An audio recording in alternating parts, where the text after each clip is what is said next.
jemaat awam, silakan kami beri tempat. Insya Allah, silakan Kak Nora dan teman-teman yang lain ditambahkan. Oke, aku ambil alih dulu buat teman-teman Kristen di bawah yang punya kapasitas untuk berdiskusi, yang gabrul-gabrul di bawah aja ya, tap-tap layar aja kalian. Yang punya kapasitas, sekali lagi aku ulangi, yang punya kapasitas untuk berdiskusi, silahkan naik ke sini dengan segala hormat. Kita nggak pakai hujat-hujatan. Silahkan. Yang mau naik Maaf, langsung kan- ajukan sambungan. Kan dia, Ya, mohon maaf, selamat pagi. Assalamualaikum. Bang Alex. Waalaikumsalam. Turun aja biar kasih kesempatan ruang untuk Oten lah. Saya turun aja monitor di bawah. Oke, aja. siap. Oke, kita kasih Oke, makasih. dua kotak kosong ya Assalamualaikum. teman-teman ya.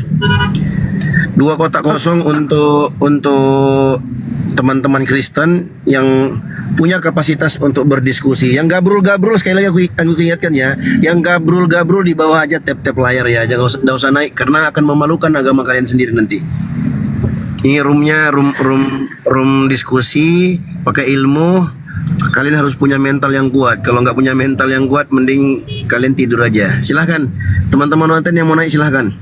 Ya, saya sedikit ya, Bang Dio. Silakan, Uni, Kak. saya tambahin sedikit ya Uni ya. Jadi yang dibilang Uni tuh, saya kadang begini ya. Saya kadang ke diri saya tuh, kalau saya sudah selesai rungkat, tidak live atau tidak masuk ke Komalai, selesai diskusi, saya kadang memang ke diri saya sendiri lagi. Apakah cara saya ini sudah benar? Tapi ya itulah, memang mungkin karakter saya memang dari dulu ya. Apalagi ya memang ciri khas dari orang Batak ini seperti ini. Kalau banyak yang bilang orang Batak itu muncungnya memang seperti itu, tapi hatinya lembut. Ya benar, memang hati kami lembut gitu. Tapi begini, makanya saya kalau buka room ada Kristen yang santun ya, Masya Allah. Saya hargai beliau yang santun ini. Saya serahkan kepada narasumber saya untuk berdiskusi. Saya tidak akan ambil alih. Karena apa? Karena saya tahu karakter saya bagaimana. Saya tahu saya punya sifat tidak bisa ngerem mulut saya ketika orang itu sedikit saja kalau sudah mengatakan, ya bagaimana Nabi?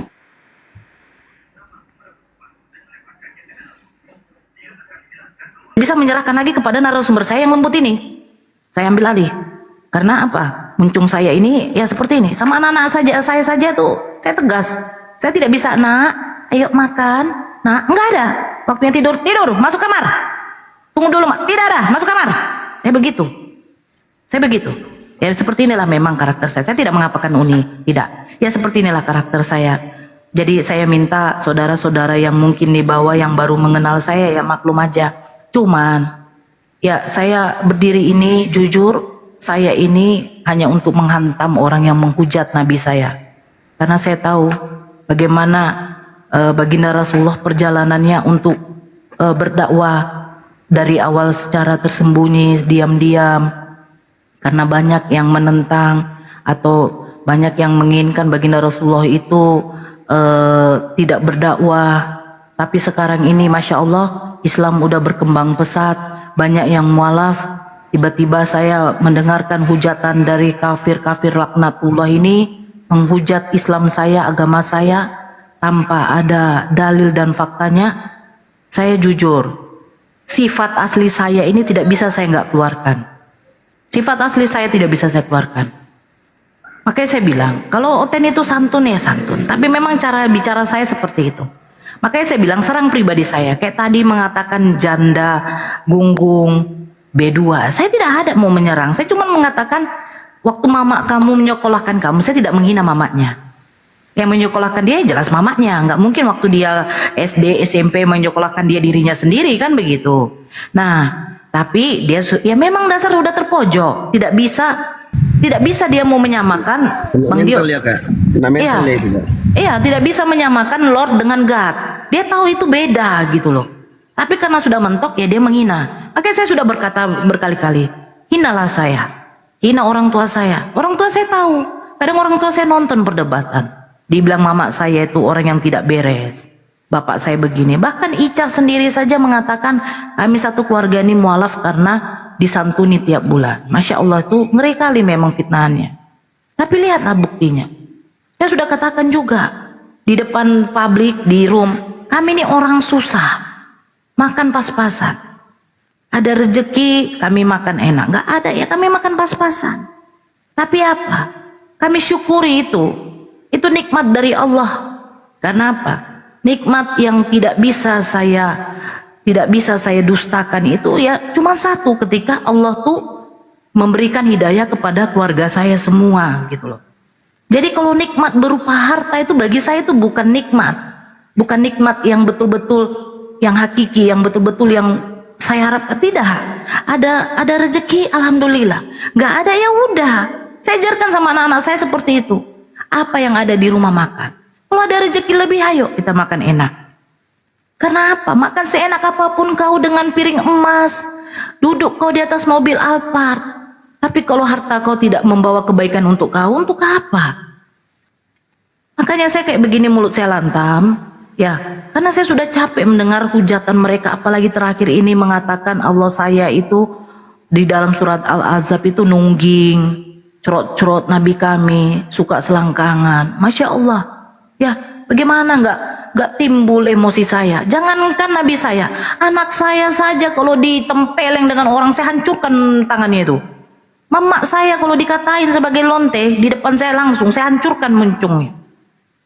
Tapi kalau konteks ranah diskusi ketika kamu menghina saya, silahkan. Jangan hina Nabi saya. Tadi mengatakan Nabi pedofil, Nabi tukang kawin, Nabi tukang kawin. Nabi saya kalau dikatakan mempunyai istri banyak, kenapa emangnya? Beliau ganteng. Beliau tuh laki-laki normal. Tapi kalau ada laki-laki yang sampai berumur 33 tahun tidak mengeluarkan hasratnya, ini dipertanyakan. Dipertanyakan gitu loh. Terus saya dulu menyembah Tuhan dalam keadaan hina. Saya ketika masuk Islam itu saya baru sadar gitu loh. Ternyata saya punya Tuhan dulu kok hina ya. Saya nangis-nangis nonton film Yesus. Dulu kan itu ada film Yesus. Waktu Yesus dipaku. Kok Tuhan saya kayak gini ya Allah. Kok Tuhan saya pakai mahkota duri. Tuhan saya ditusuk kok lambungnya pakai tombak. Tuhan saya dalam keadaan telanjang dada. Ini apa benar ini Tuhan saya? Kok bisa Tuhan saya mati? Tapi alhamdulillah Allah tuh membuka mata saya. Ya, yang ku sembah ini adalah ciptaan saya. Makhluk ini loh Nora. Masa ku sembah makhluk? Apa bedanya Yesus dengan kamu? Bedanya itu, Yesus itu saya utus untuk Bani Israel, untuk menyampaikan firman. Apa yang saya sampaikan bahwa tiada Tuhan selain Allah. Betul yang dikatakan Yesus. Hai Bani Israel, dengarkanlah. Hukum yang terutama itu apa? Tuhan Allah kita itu Esa. Dia menggadang-gadangkan Tuhannya. Bahkan dia mengajarkan doa, Bapa kami yang di surga, dikuduskan namamu. Berarti dia punya Tuhan. Terus dia katakan, hidup yang kekal itu engkau mengenal satu-satunya Allah. Aku tidak dapat berbuat apa-apa dari diriku sendiri. Apalagi yang mau saya katakan, Yesus itu jadi Tuhan. Terus kata Pak Pendeta, Tuhan kita itu Yesus menyelamatkan kita dari dosa-dosa. Dia disalibkan untuk menebus dosa. Darahnya tercurahkan untuk menebus kita dari dosa. Saya cari sampai pada waktu Pontius Pilatus mau hendak menyalibkan Yesus. Di sana tidak ada konteksnya Yesus itu disalibkan karena menebus dosa. Jadi bagaimana yang ada di kanan kirinya? Bukankah itu juga disalibkan? Terus yang kanan kirinya itu juga menebus dosa? Itu karena fitnahan. Yesus menyetarakan dirinya dengan Allah.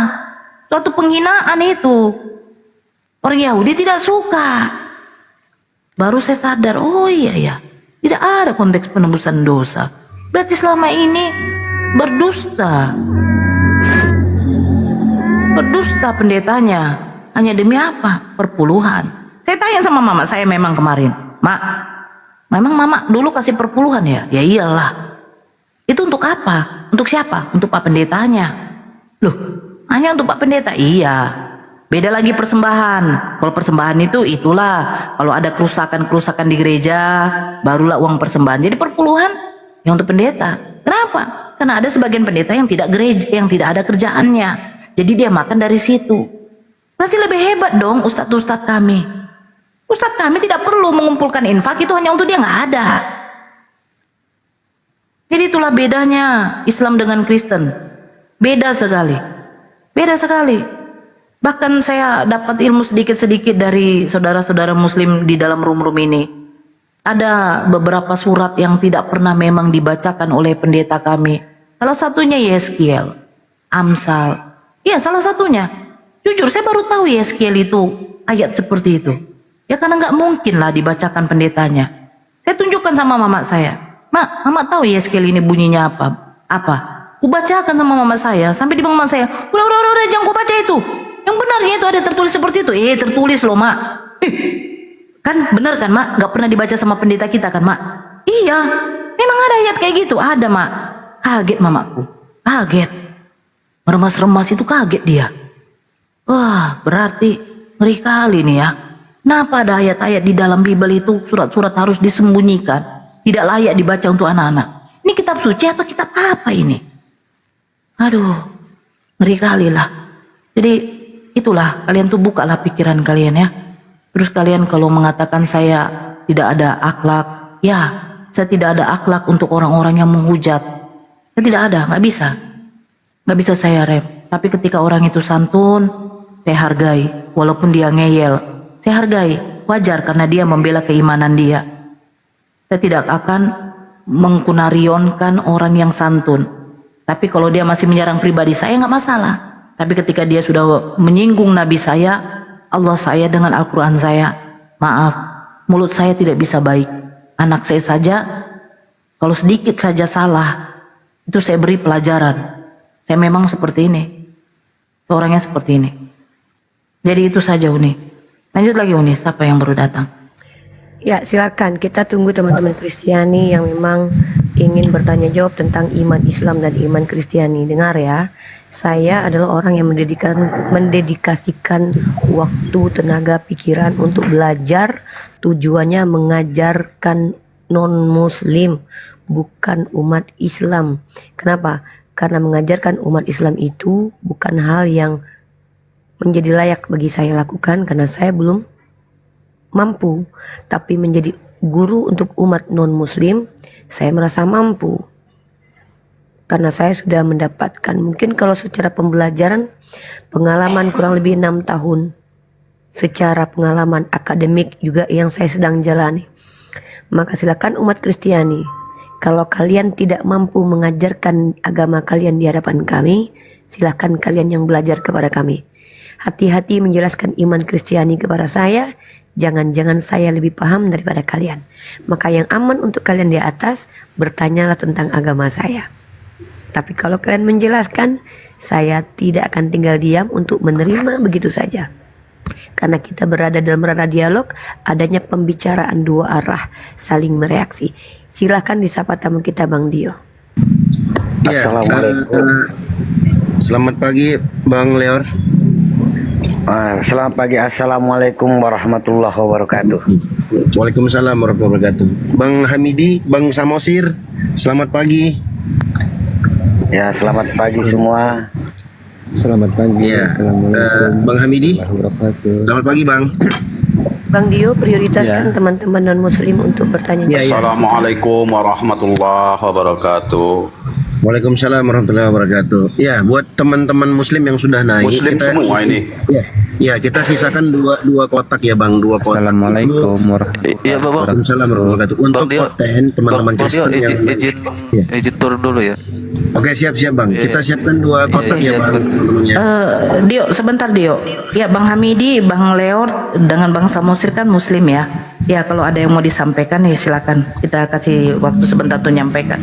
Mungkin ada yang mau disampaikan biar kita ganti dengan yang Kristen. Assalamualaikum warahmatullahi wabarakatuh. Waalaikumsalam warahmatullahi wabarakatuh. Silakan sampaikan Bang.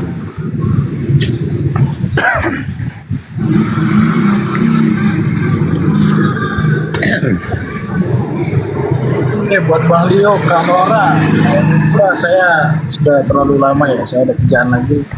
Oke, siap Bang. Thank you Bang. Oke Bang. Masih Bang Leo, Assalamualaikum. Ya, sama-sama Bang. Follow kita Bang ya. Jangan lupa teman-teman sesama muslim follow ya. Oke. Silakan Bang Leo. Oke. Udah bisa saya ada giliran bisa. Silakan Bang Leo. Bang Leo muslim ya. Silakan Bang. Iya, alhamdulillah ya.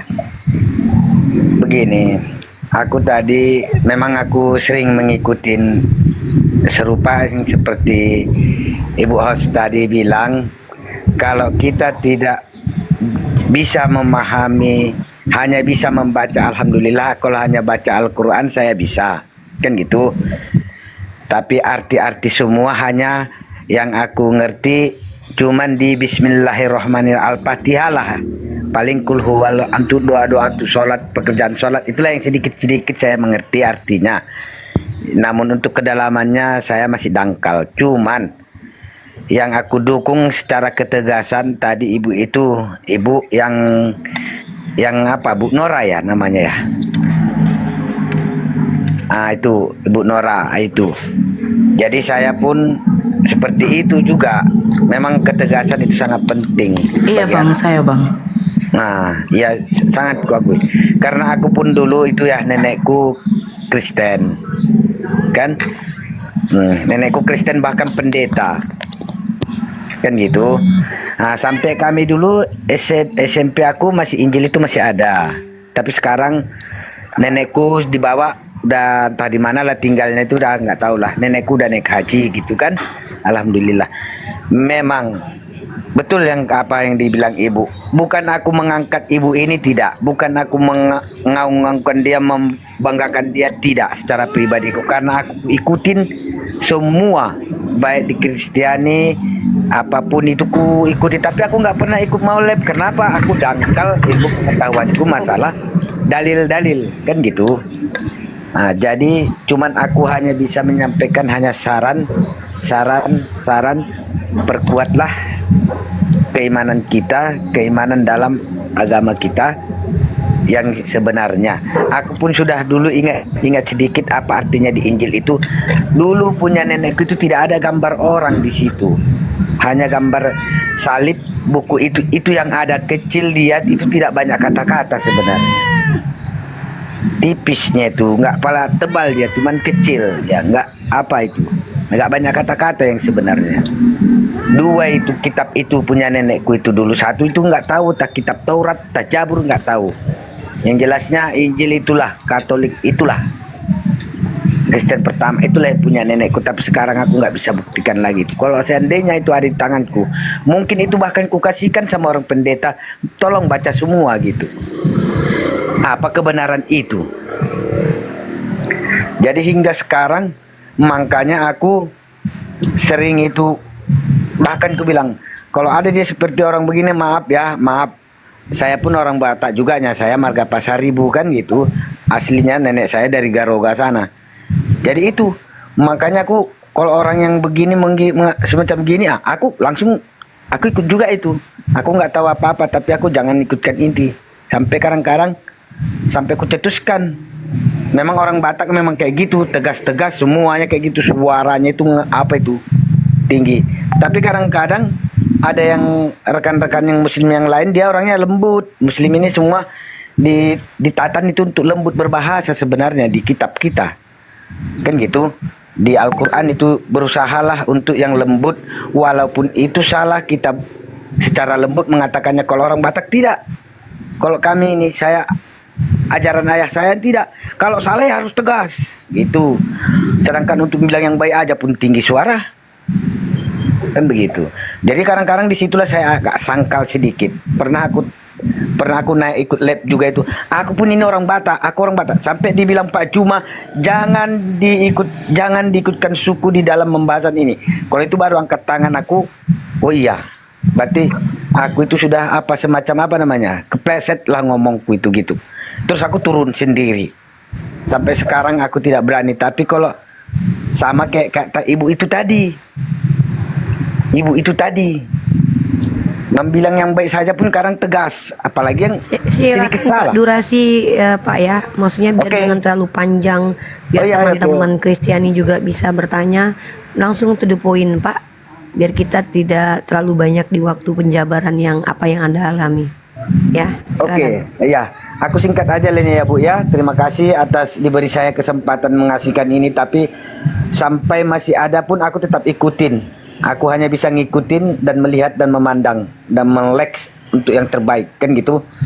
Nah, begitu ya Bu ya. Oke, assalamualaikum warahmatullahi wabarakatuh.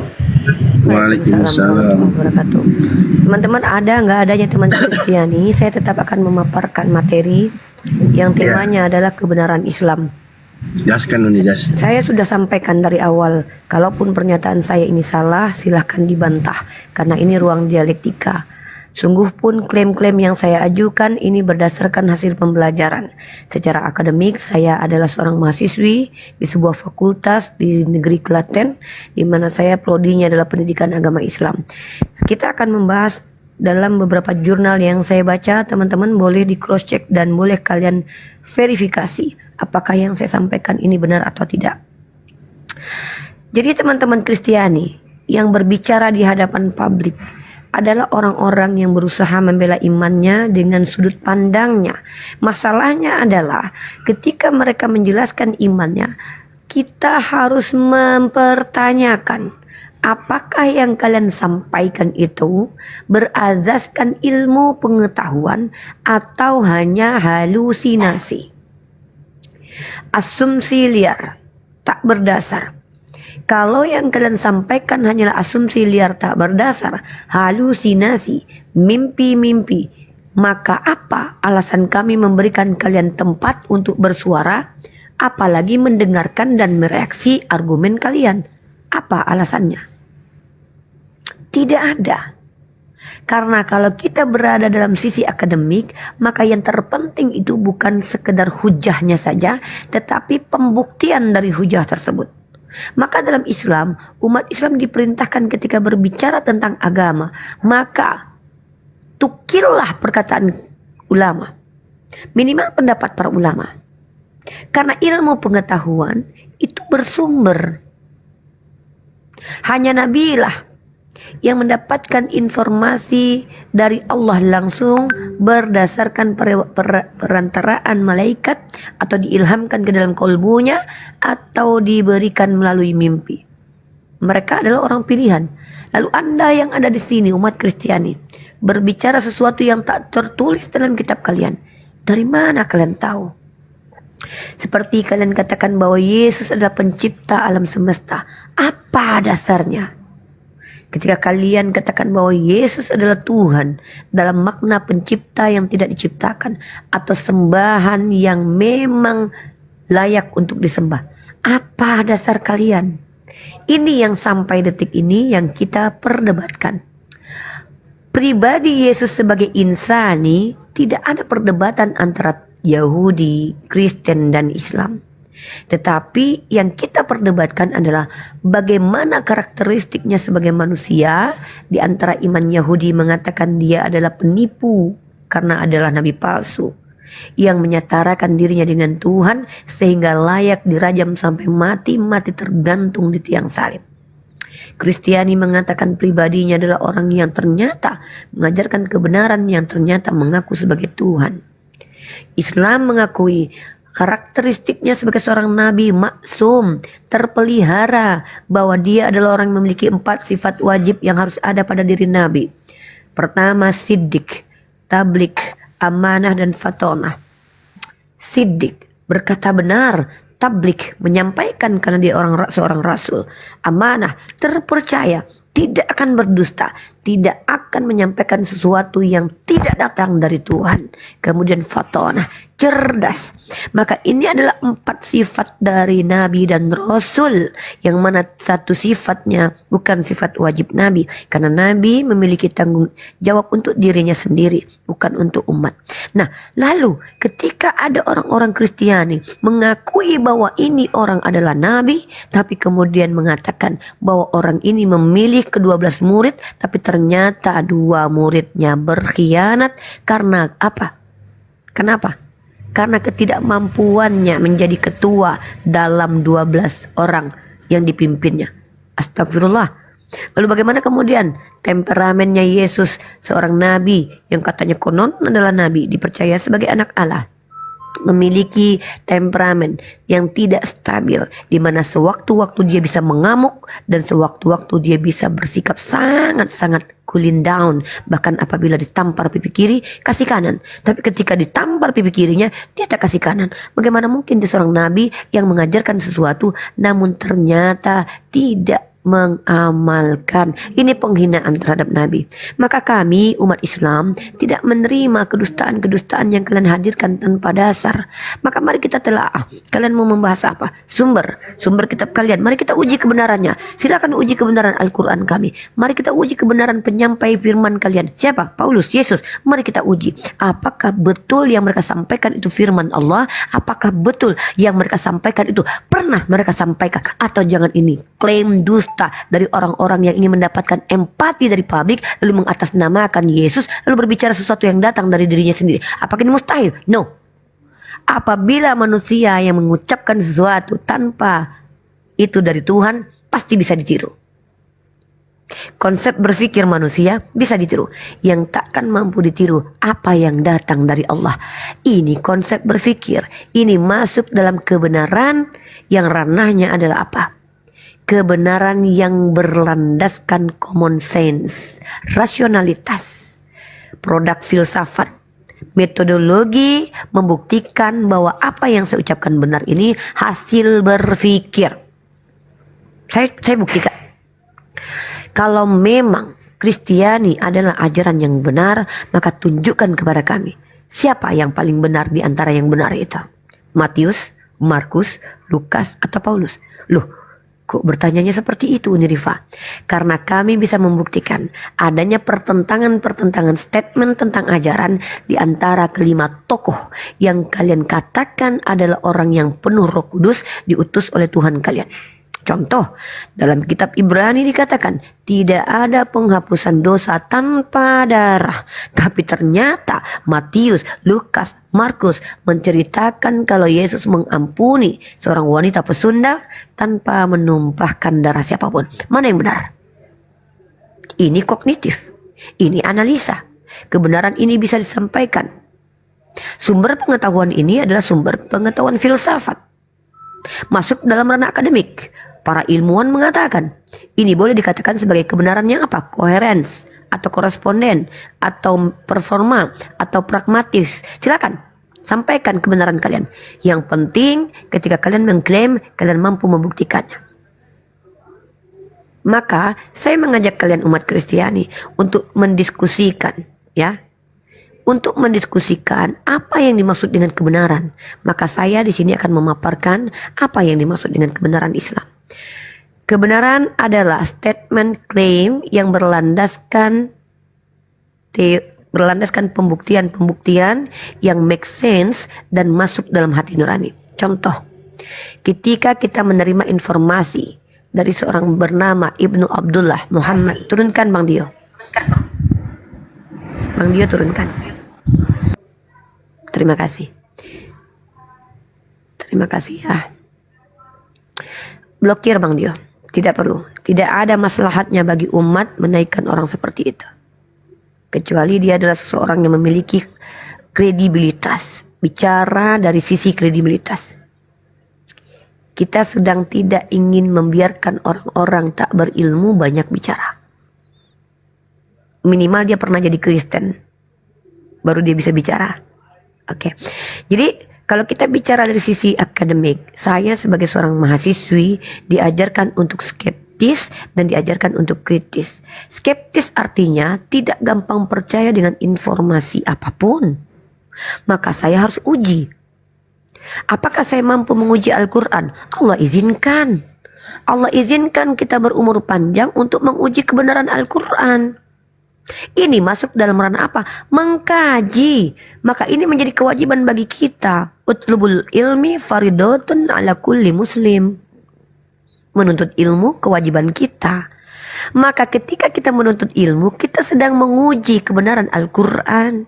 1400 tahun kognitif kita berfungsi. Jangankan saya, para ahli saja. Orientalis, Johann Louis Buchardt, Snook Horgonye. Bahkan mereka-mereka yang berdiri di belakang petinggi-petinggi orang barat yang dibayar untuk belajar Islam, sudahkah mampu menunjukkan bahwa Al-Quran tidak benar? Mana jurnal ilmiahnya? Munim Syiri. Coba tunjukkan kepada saya bahwa ada statement Munim Syiri yang mengatakan Al-Quran terbukti tidak ilmiah. Dan itu pun andai keluar dari mulut Munim Syiri, kita pun harus mengkritisi siapa Munim Syiri, kredibilitasnya. Inilah dalam sisi akademik. Maka Al-Quran sudah ajarkan ini. Islam sudah ajarkan ini. Bagaimana Islam ajarkan? Metodologinya apa? Ilmu sanad dan ilmu rawi. Ilmu sanad, kita mempelajari, kita mengkritisi, kita mengkaji. Kesinambungan informasi ini bisa dipertanggungjawabkan atau tidak. Ilmu rawi, kita mempelajari profil dari penyampai informasi. Maka dua metodologi ini ketika masuk dalam ranah keilmuan yang disebut sebagai ulumul Quran dan ulumul hadis masuk dalam wilayah akademik. Diikat dengan ilmu berdasarkan konsensus, kesepakatan kita. Bahwa kita sepakat, manusia seluruh dunia sepakat bahwa kebenaran itu harus diuji. Maka apa yang saya lakukan ini berdasarkan kebenaran secara universal. Saya melakukan sesuatu yang dibolehkan dalam ranah universal. Kebenaran harus diuji. Ini yang kita lakukan sekarang. Mari ilmu jawar wa ta'dil. Masya Allah. Inilah yang kita lakukan sekarang. Mari kita uji kebenaran Islam. Di mana ketidakbenaran Islam naik ke atas. Karena kalau kalian beriman kepada Kristen sebagai agama yang benar, dipastikan menurut kalian Islam tidak benar. Maka buktikan. Saya mengatakan Islam benar. Kenapa? Pertama dari sisi penyampai informasi. Bisa secara ilmiah saya buktikan berkesinambungan sampai ring 1. Siapa dia? Muhammad ibnu Abdullah sallallahu alaihi wasallam. Sampai. Dengan menggunakan apa? Menggunakan metodologi ilmu sanad, ilmu rawi. Apa kitabnya? Ulumul hadis. Apa realitasnya? Kitab Imam Bukhari. Kitab tersohi, kitab sohi Imam Bukhari termasuk kitab tersohi menurut jumhur ulama setelah Al-Quran. Sumber primer bagi kita yang dipegang oleh umat Islam adalah salah satunya kitab sohi Imam Bukhari. Kalau ada termaktub dalam kitab sohi Imam Bukhari, kita terima. Karena kita berpatokan kepada jumhur ulama. Kenapa? Karena Rasulullah berkata, umatku tidak akan bersepakat dalam kesesatan. Maka andai pun kita menemukan ada satu kitab hadis sahih dalam kitab Imam Bukhari, masalahnya konsepsinya. Apakah kita memahami sama dengan cara ulama memahami? No, belum tentu. Maka tergantung background. Kalau kau berilmu, maka akan mudah bagimu memahaminya. Kenapa? Karena Allah meletakkan orang berilmu dan orang yang belajar itu di atas. Kenapa? Karena mustahil mereka yang berilmu sama paradigmanya dengan orang tak berilmu. Maka tugas kita belajar dan mengajarkan. Ini di sini tempatnya sekarang.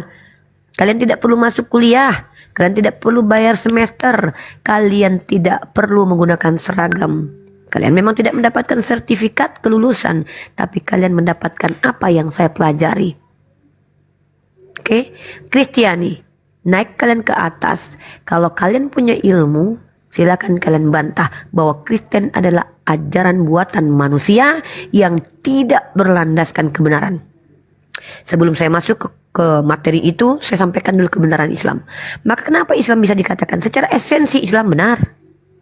Kalau ada ajaran yang datang dari nama orang, nama tempat, nama sebuah apa gitu benda, maka dipastikan sebelum tempat, nama atau benda itu belum ada, ajaran itu belum ada. Contoh, Hindu. Mohon maaf teman-temanku yang Hindu. Hindu berdasarkan ranah akademis berasal dari nama Sungai Sindu. Maka bisa dipastikan sebelum Sungai Sindu diberi nama Sindu, agama Hindu tidak pernah ada. Agama Hindu tidak pernah ada. Maka agama Hindu harus diawali dengan diberikan nama sebuah sungai bernama Sindu. Apakah Sungai Sindu sudah diberi nama Sindu sejak penciptaan alam semesta? Apakah Tuhan yang memberikan nama Sungai Sindu adalah Sindu? Mari kita kritisi. Yang kedua, kalau kita bicara tentang nama sebuah ajaran Yahudi. Yahudi adalah istilah untuk etnis. Saat sekarang ini digunakan untuk etnis dan agama. Berasal dari kata Yehudza dalam dialek Arab, Yehuda dalam dialek Ibrani. berasal dari nama salah satu putra dari Yakub yang kemudian menjadi nama keturunan etnis dan agama. Maka sebelum Yehuda diberi nama Yehuda, agama Yahudi tidak pernah ada. Maka bisa dipastikan kedua agama ini datang dari manusia yang memberi nama. Kristen. Kristen adalah kata-kata berbahasa Yunani yang datang dari terjemahan Mesias. Kristen adalah pengikut-pengikut yang mengaku pengikut Kristus. Maka sebelum si Kristus ini hadir, Kristen tidak pernah ada. Secara esensi, secara historis, dua-duanya. Tapi saya bisa statementkan pada pagi kali ini bahwa Islam secara esensi sudah hadir sejak penciptaan Adam pertama kali secara historis di abad ke-7. Saya harus objektif. Secara historis, Islam ada di abad ke-7 di lisan Muhammad sallallahu alaihi wasallam, tapi secara esensi sudah ada sejak penciptaan Adam. Kenapa Uni Rifa? Islam penamaannya datang dari Allah. Dalilnya mana? Inna dinna indallahil Islam. Ada dalam kitab sucinya yang adalah kalam Allah. Lalu secara esensi, Islam berasal dari kata aslam, salim dan salam. Aslam karakteristik ketundukan kepatuhan dari seseorang yang dipanggil sebagai Islam. Salam dia adalah orang-orang yang selamat dunia wal akhirah insyaallah. Salim adalah artinya suci. Maka orang-orang ini yang Islam ini, mereka secara terminologi bisa kita katakan mereka yang tunduk patuh kepada Allah, yang mensucikan dirinya, kemudian selamat dunia akhirat. Esensinya betul ada sejak Adam. Mari kita buktikan Adam. Apa kata Adam? Adam adalah makhluk manusia berjenis kelamin pria, diciptakan dari saripati tanah oleh Allah. Lalu kata Allah, wa isqala bismillahirrahmanirrahim, wa isqala rabbuka lil malaikati inni ja'ilu fil ardi khalifah. Qalu ataj'alu fiha man yufsidu fiha wa yasfiku dima wa nahnu nusabbihu bihamdika wa nuqaddisu lak. Qala inni a'lamu ma la ta'lamun. Maka di sini legitimasi bahwa Allah menciptakan Adam. Ada klaim Allah bahwa yang menciptakan manusia pertama sekali yang berjenis kelamin pria bernama Adam adalah Allah. Al-Qur'annya saya bacakan, literasinya dari sumber primer umat Islam. Kata Allah, ingatlah ketika Allah berfirman kepada malaikat, aku hendak menjadikan khalifah di muka bumi. Lalu malaikat berkata, qalu ataj'alu fiha may yufsidu fiha wa yasfiku dima. Kenapa menciptakan manusia yang akan merusak bumi dan menumpahkan darah? Qala, kata Allah, inni a'lamu ma la ta'lamun. Sesungguhnya aku mengetahui apa yang tidak kalian ketahui. Maka Adam, sepengetahuan malaikat, adalah makhluk yang akan memiliki natur, salah satunya merusak, salah satunya menumpahkan darah.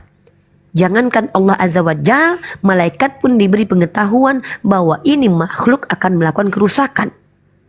Kenapa Allah teruskan menciptakan Adam? Karena kata Allah, inni a'lamu ma la ta'lamun. Ada hal-hal yang tidak diketahui malaikat yang hanya Allah ketahui. Apa ternyata? Ternyata wa'allama Adamal asma'a kullaha summa aradahum 'alal malaikah. Faqala ambi'uni bi asma'iha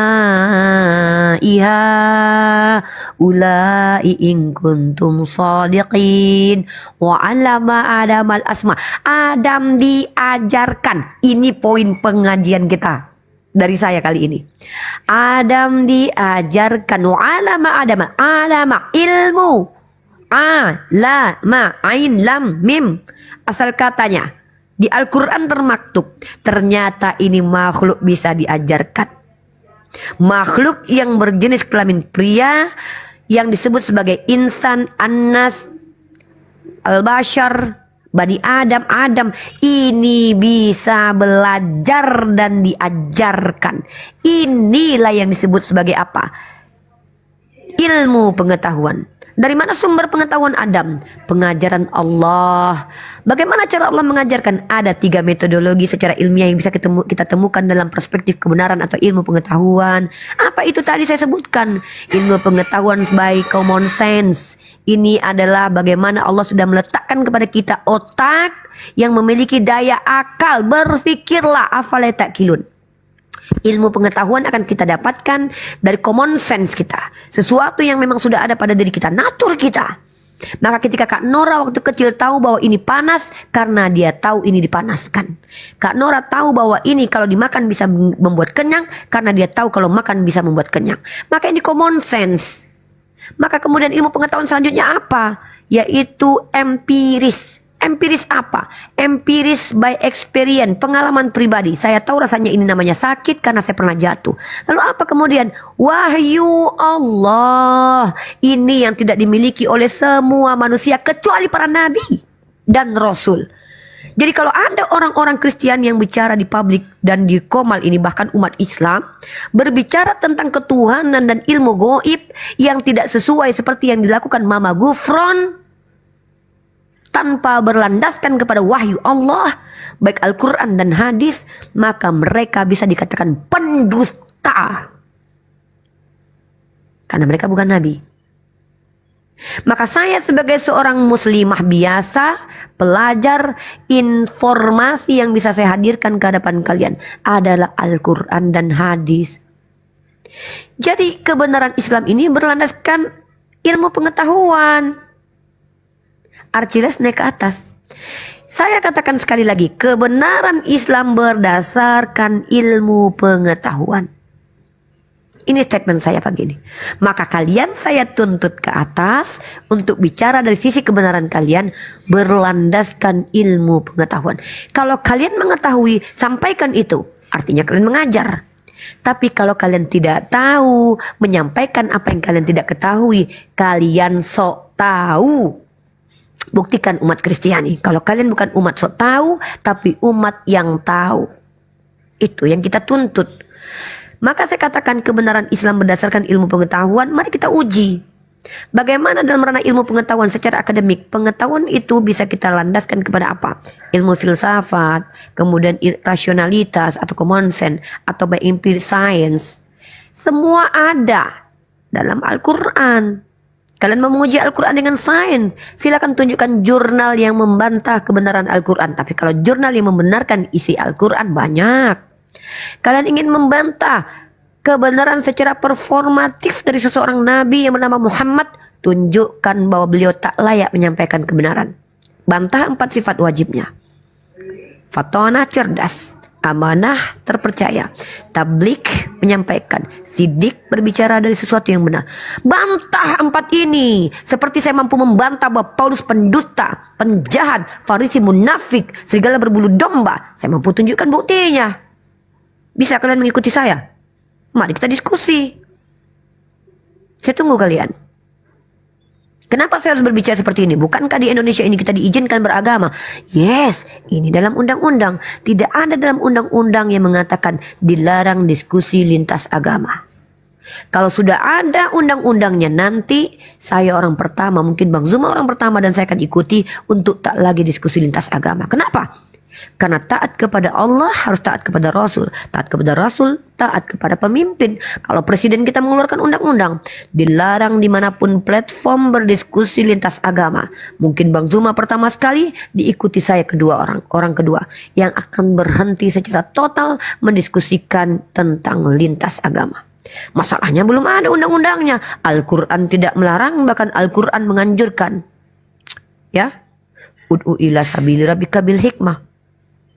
Sampaikan kebenaran dengan cara hikmah. Maka berdebatlah dengan cara bil ahsan. Andai kalian berdebat, janganlah berdebat dengan ahli kitab kecuali dengan cara yang baik. Kecuali mereka, kita ingat punya batasan. La ikraha fiddin, tapi kita juga ada dalil. Telah diizinkan kalian berperang bagi siapa yang memerangi kalian. Karena mereka menzolimi kalian. Kalau mereka menzolimi dalam perspektif hujah, tidak ada dalilnya, mereka tuduh baginda Rasulullah begini dan begitu, saya berhak membela Nabi saya. Karena bentuk kecintaan saya kepada Nabi saya. Maka mari kita buka forum ini dengan cara akademik. Percuma kalian menghujat, itu hanya menunjukkan ketidakbenaran agama kalian yang katanya mengaku dipenuhi Roh Kudus. Roh Kudus apa? Roh setan. Ya. Mari kita buktikan bahwa kalian penuh Roh Kudus. Kepanjangan yang saya sampaikan karena saya ingin meletakkan diskusi ini ilmiah. Ya, kalaupun kalian tidak mampu naik ke atas, maka izinkan saya. Andai pun kalian tidak mengizinkan, berikan alasan kalian diizinkan. Saya akan menyampaikan ketidakbenaran Kristen.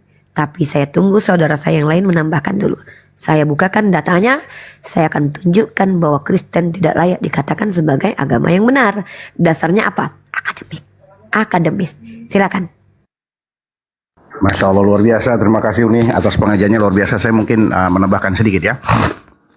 Tentunya ya, Islam itu datang rahmatan lil alamin, sebagaimana firman Allah di Al-Qur'an, "Ma arsalnaka illa rahmatan lil alamin." Tidaklah ya kami mengutus kamu wahai Muhammad kecuali akan rahmat bagi seluruh alam. Tentu salah satu risalah yang hendak disampaikan oleh Nabi kita Muhammad SAW untuk mengenalkan Allah Subhanahu Wa Taala, mengenalkan Nabi-Nya Muhammad SAW, dan mengenalkan agama Islam dengan sempurna secara kafah. Nah, salah satu tugas Islam, agama Islam adalah agama dakwah atau agama misionaris kalau bahasa orang-orang itu. Nah, tentunya saya pribadi ya, bagi mungkin teman-teman yang tidak memiliki hujah untuk mempertahankan keimanannya, coba perhatikan kebenaran Islam itu untuk diikuti. Karena memang Islam itu datang untuk mengajak kalian kepada kebenaran, tapi tidak dengan memaksa sebagaimana dikatakan Uni Ripa tadi itu. Allah katakan di Al-Quran, "Qul," katakan oleh Muhammad, ya ahlul kitab, wa ahlul kitab. Ahlul kitab adalah Yahudi dan Nasrani. Yahudi dan Nasrani, ya. Yang mana Yahudi telah diberikan kepada mereka Taurat, Nasrani telah diberikan kepada mereka Injil. Allah menyuruh kalian secara khusus, ya ahlul kitab, wahai Yahudi dan Nasrani, ta'alau, kemarilah, ila kalimatin sawa'in bainana wa bainakum, kepada satu kalimat yang sama antara kami dan kalian. Apa itu? Alla na'budu illallah. Hendaknya kita hanya beribadah kepada Allah satu-satunya saja. Wala nusyrikah bi syai'an. Janganlah menjadikan sekutu untuk Allah Subhanahu wa taala. Jangan menjadikan Roh Kudus sebagai Tuhan untuk Allah Subhanahu wa taala, tandingan untuk Allah, dan jangan menjadikan Muhammad Isa alaihissalam sebagai tandingan atau Yesus sebagai tandingan untuk Allah Subhanahu wa taala. Ya. Wala nattakhidhu ba'dun arbaba min dunillah, dan janganlah menjadikan sebagian kita dengan sebagian yang lain sebagai rob-rob, Tuhan-Tuhan selain Allah Subhanahu wa taala.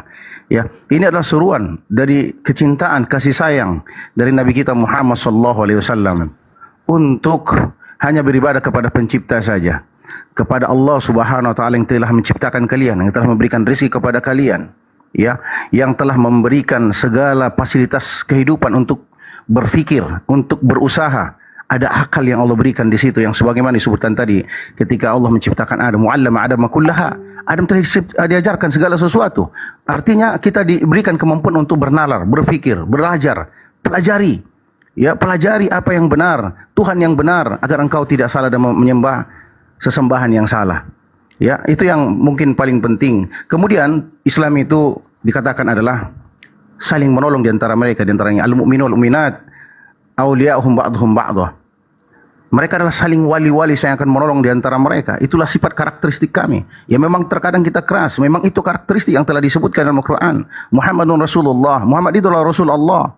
Ya, asyidda'u 'alal kuffar, mereka memang keras tegas terhadap kekafiran. Akan tapi bedanya ruhama'u bainahum, mereka saling sayang menyayangi di antara mereka. Dan seorang muslim disebutkan adalah seperti bangunan. Al-muslimu kalbunyan, al-mu'minu kalbunyan. Mukmin itu orang seperti bangunan yang kokoh. Yashudduhum ba'duhum ba'duhum. Mereka akan saling menguatkan satu di antara mereka. Ya, kemudian tentunya kami dilarang untuk bala kepada orang lain kalian. Bala dalam arti Islam penuh yang didasari rasa cinta. Allah katakan dalam Al-Quran, ya dinaman la tatul kafirina awliya min dunil mu'minin. Wahai orang-orang yang beriman kepada Allah Subhanahu wa taala, kalian jadikan orang kafir seorang penolong kalian daripada orang-orang beriman. Nah, ini adalah kewajiban kami ketika kami ya sangat menguatkan antara, dan juga ruhamahum saling menyayangi, tetapi juga bukan berarti meninggalkan dakwah, mengajak kalian kepada jalan kebenaran, kepada Islam, kepada peribadatan hanya kepada Allah Subhanahu wa taala. Tujuannya apa? Agar kita kepada nur yang akan mengeluarkan kalian daripada kesesatan, kegelapan dalam peribadatan kepada manusia, kepada makhluk, ya, kepada ilan yang terang berang, kepada surganya Allah Subhanahu wa taala, kepada kemurnian peribadatan ciptanya Allah Subhanahu wa taala. Tugas daripada yang ada di mereka akan sampaikan kebenaran al-haq, sampaikan jalan Allah Subhanahu wa taala, kembali kepada surga Subhanahu wa taala. Tambahannya barakallahu fikum, mudah-mudahan menguatkan. Silakan Uniripa, ada tanya. Masya Allah, jazakallah. Masya Allah. Ya, kita sapa dulu, ada yang masuk.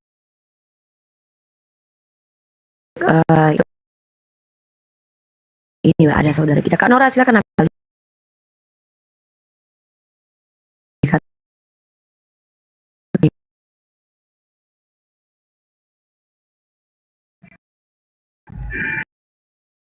Kak Nora, Kak Nora Arito.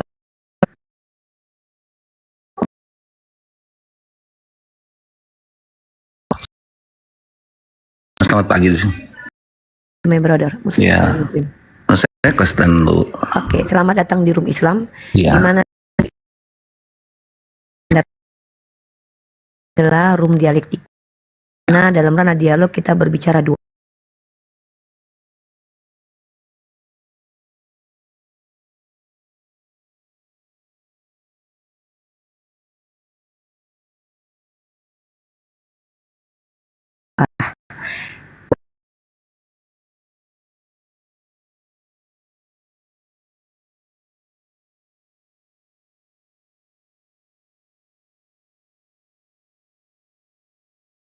Silahkan Anda bertanya tentang Islam, insya Allah kami kemampuan masing-masing akan untuk menjawab satu sama lain.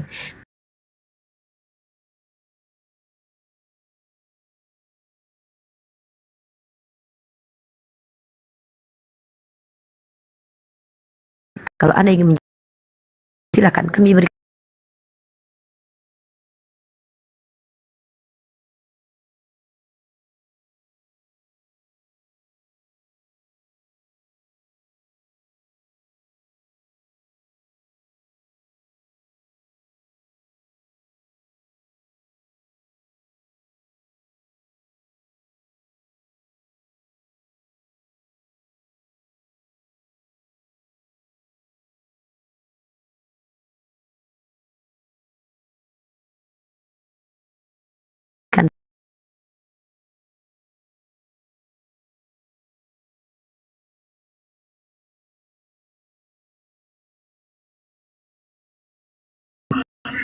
Dan yang saya ambil dari apa yang dikatakan Pak Nasution tadi, Muhammad sendiri mengatakan jangan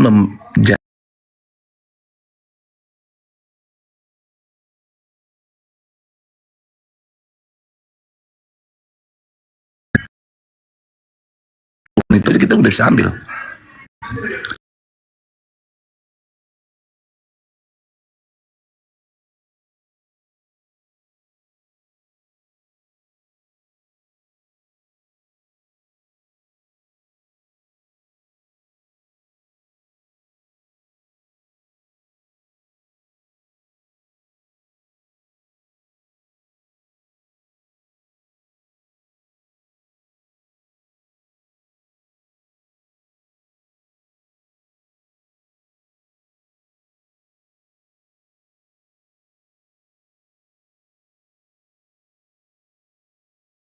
Nah,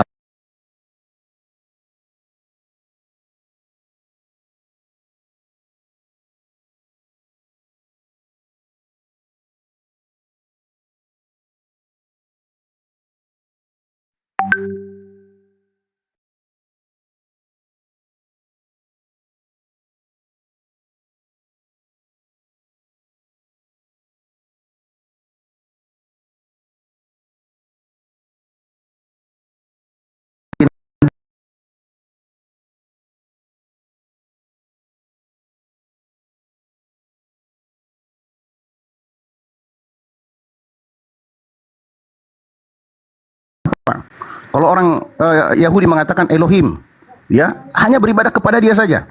Wala nusyrika bihi tanpa menjadikan tandingan untuk dia.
Atau dia mengatakan anak Allah, atau sebagian mereka mengatakan itu Allah sendiri.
Saya lanjutkan ayatnya dulu lagi supaya tidak ini. Kemudian wala nattakhidhu ba'duna ba'dan arbaba min dunillah, dan janganlah menjadikan kita dengan sebagian yang lain seprop selain Allah Subhanahu wa taala. Tuhan Tuhan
kepada peribadatan kepada pencipta langit dan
Subhanahu wa taala.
Bukan maksud ya seperti abang sendiri Pak.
Di sini kan kami juga harus tunjuk Kristen batil.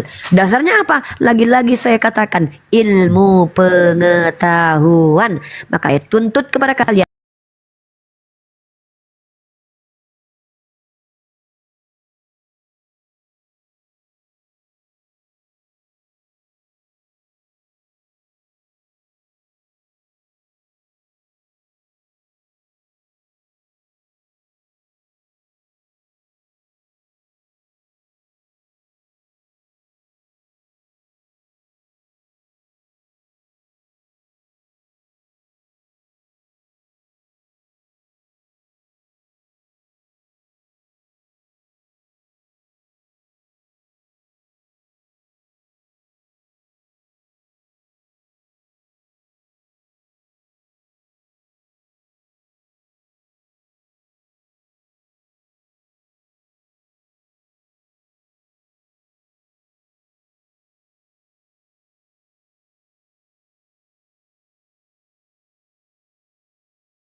harus bersandar.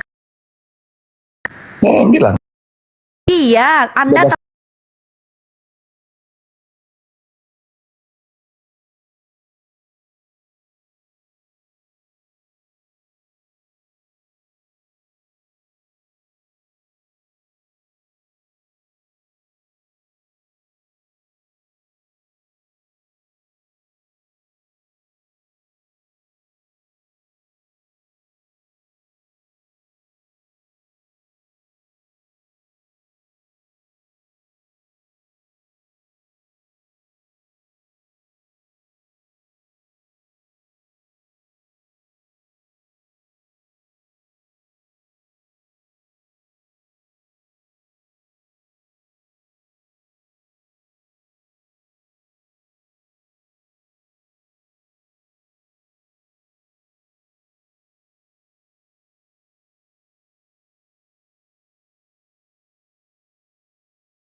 Kuduga dia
ada yang terganjal yang sih sebenarnya.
Ini ada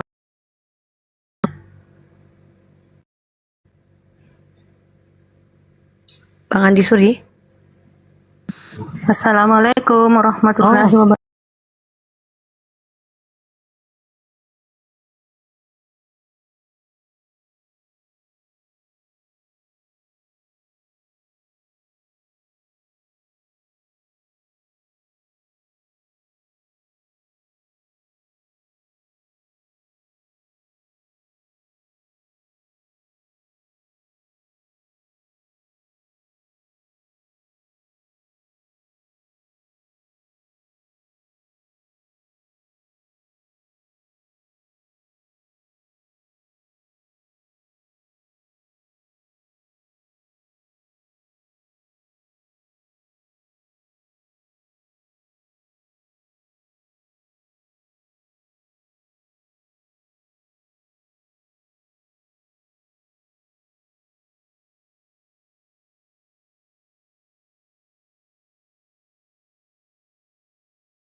Apa yang ya ada namanya, ini saya lupa namanya apa.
Yang bahan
bisa mungkin ya di sama Bang Rio. Betul Bang Dio. Bang Dio pertama Barakallahu Fik.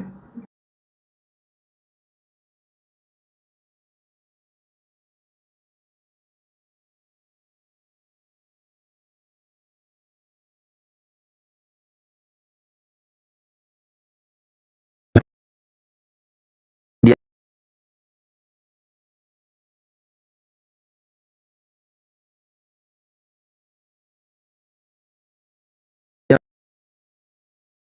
dan banyak ayat-ayat dalam yang menjelaskan hal tersebut, dan sampai saat ini tidak ada satupun Kristen yang mampu membantah itu atau membuat ayat yang semisal dengan itu. Gak ada yang mampu.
diksi yang sangat banyak. Tapi nggak ada buktinya.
Kau bilang masa Tuhan jadi saksi? Kau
munafik dan kalian sendiri mengikuti kriteria sebagai orang sesat di kalangan Farisi. Ini kalian.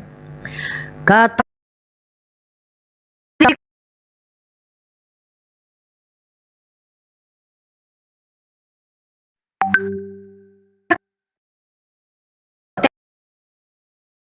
siapa kalian yang mengatakan bahwa harus ada kesaksian manusianya? Hah? Parameter apa yang kalian bawa? Lalu apa kata Yesus? Namun kesaksianku itu benar, sebab aku tahu dari mana aku datang dan kemana aku pergi.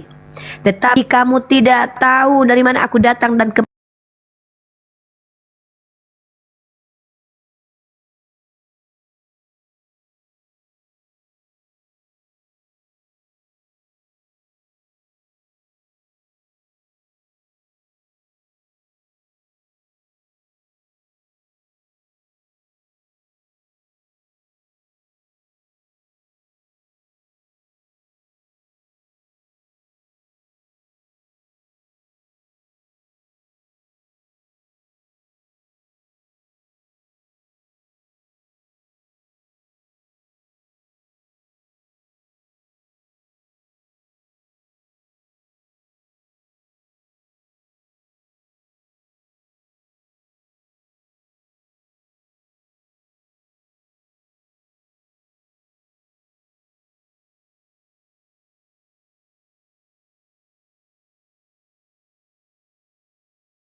dia memberikan parameter yang tidak pernah ada di kitab kalian. Lalu apa kata Yesus?